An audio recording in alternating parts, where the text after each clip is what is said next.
Usted dice, todos cuentan con la libertad de acudir directamente al padre o a un director regional o de la delegación para hablar de la propia vida interior. Padre, ¿lo dice en serio? ¿Para qué? ¿Para qué me digan que vaya a darme un paseo o que juegue un partido de tenis? ¿Para qué me lleven de excursión? ¿Para qué me sugieran que cambie de ciudad? ¿Para qué me lleven al médico o me digan que estoy cansado y que me conviene tomar unas cuantas pastillitas? No, no, padre, mejor no.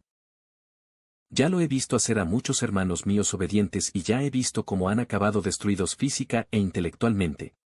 Hablar con usted o con los directores no sirve sino para levantar la perdiz, con ustedes no se debe hablar si se quiere terminar sano psíquicamente. Lo siento, pero es así. Nuestro Padre debe estar sonriendo desde el cielo. La carta de su sucesor, publicada en el site del Opus, es todo un ejemplo de santa desvergüenza. Hay que tener una cara absolutamente de piedra para decir que en la obra siempre hubo total libertad de confesarse con cualquier sacerdote y que los directores del consejo local no gobiernan. No, padre. Ya ni siquiera sé si debo llamarlo así. No sé si usted conocía desde siempre aquello que afirma. Yo, desde luego, no lo conocía. He sido director casi 20 años y jamás he sabido una cosa semejante. Jamás lo oí en ninguna charla de formación, círculo breve, meditación, confidencia, ni lo leí en ningún vademecum, glosa, praxis, escritos de nuestro Padre, libros de meditaciones ni nada parecido. Nunca, en los años que he sido director, le he transmitido a nadie semejante criterio. Es que no se me hubiera pasado por la cabeza algo semejante. Eso sí, he oído charlas, he participado de los consejos locales, he redactado informes o he leído los que han redactado otros. He hablado con los directores de la comisión y aún con los centrales sobre situaciones concretas de aquellos cuyo gobierno y cuidado espiritual se me ha confiado. Unas veces he estado de acuerdo y otras no con las decisiones que se han tomado al respecto. Pero esto no, padre, esto no. Hasta aquí he llegado. Mentiras no.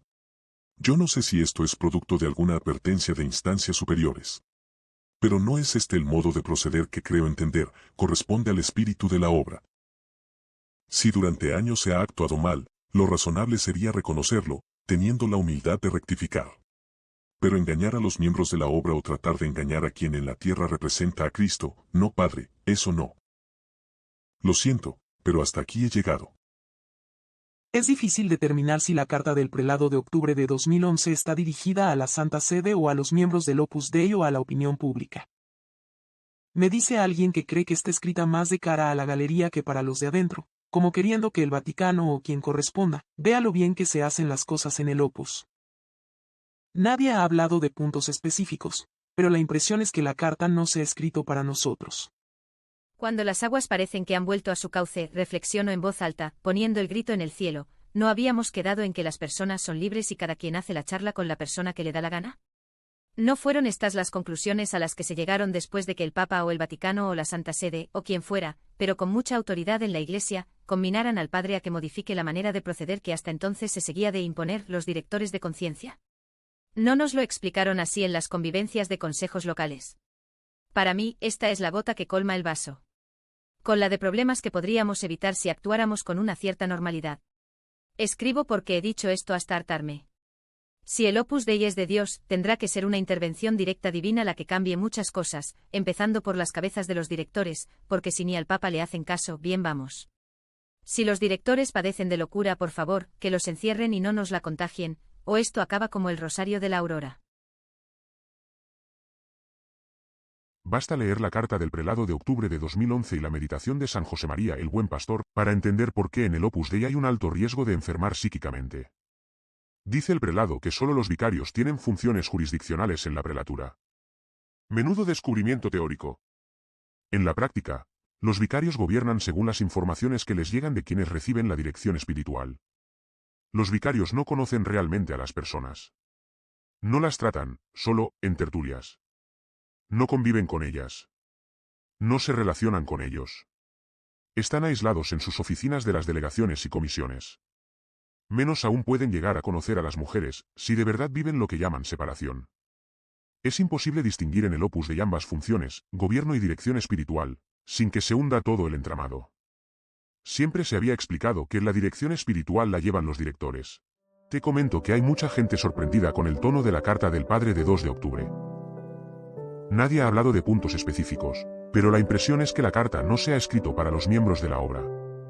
La publicidad que se ha dado a la carta con versiones en PDF y para ebook y disponibles en la web oficial de la prelatura, pues nunca había sucedido antes. Además, el tono de la carta es distinto de las otras, como si fuera algo para consumo externo. Una prueba de que la carta del padre no ha sido escrita para los de casa es que muchos directores locales ignoran la existencia de dicha carta y todavía no se ha imprimido en algunos sitios. Me he quedado con la impresión de que hay 2 cosas que son falsas o por lo menos están escritas de manera que producen engaño. Estas son la charla y la confesión. Pues esto explica que no sea capaz de admitir que es inmoral la praxis de dirección espiritual que vivimos en la obra. Y que en vez de rectificar obedeciendo a la Santa Sede, se haya dedicado a maquinar el subterfugio que nos están diciendo ahora en relación a la charla fraterna. Por un lado, que las directoras locales no son parte del gobierno de la prelatura. Pues vaya directoras espirituales más mandonas, digo yo, y que por tanto, es lícito que reciban charlas. En segundo lugar, que en las reuniones de consejo local no debemos hablar de lo escuchado en las charlas. Y por último, que no tengamos problema en reportar a las directoras de la delegación o asesoría la información que éstas puedan solicitar. O sea, lo de siempre. No quieren obedecer a la Iglesia y lo maquillan cínicamente. Estoy convencida de que aquí no tenemos más solución que la Santa Sede va a tener que emplear con los legionarios de Cristo, cambiar a la cúpula de la institución, que está tan salpicada por lo que han hecho en todos estos años, que se están demostrando absolutamente incapaces de secundar con sinceridad la rectificación que reclama la Iglesia. Con lo fácil que es obedecer al Papa, rectificar y pedir perdón. El carisma fundacional de la obra es solo, y no es poco, promover la santidad en medio del mundo, en el trabajo profesional, con un mayor compromiso en la piedad y el apostolado. Todo lo demás, todo, es accidental, fruto de decisiones tomadas, más o menos acertadamente, en momentos históricos concretos, por hombres que, como tales, pueden equivocarse, también San José María. Puedo comprender que la edad y la salud de Monseñor Echevarría le impidan llevar el timón acertadamente, pero me desazona que Fernando Caris.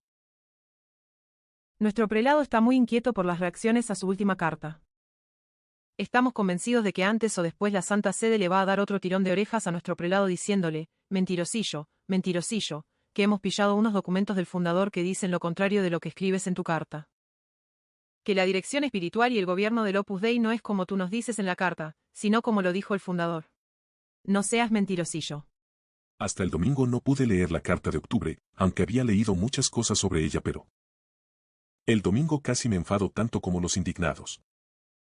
Por eso escribo, porque todo es mentira. Don Javier no escribe para la gente de la obra, escribe y se nota demasiado para que le lean no sé quién, o que pueda decir en el Vaticano que lo que ha escrito lo ha dicho a sus hijos, pero no le hacen caso. ¿Podrá decir eso don Javier a la Santa Sede? Ya no le hacen caso y por esa desobediencia siguen haciendo lo de siempre. Hoy hablé por teléfono al centro donde iba a empezar círculo, otra vez, después de un tiempo de no asistir, y le dije a la numeraria que no había podido ir, que fuera feliz y que yo le hablaba luego. Que por favor no me llamara más.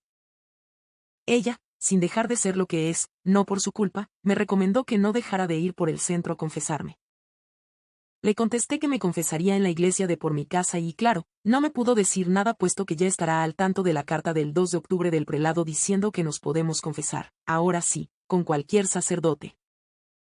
Además me recordó que no dejara de hacer el plan de vida y subrayó el examen de conciencia, obvio para que me sintiera mal por no asistir a círculo y ya no asistir al centro.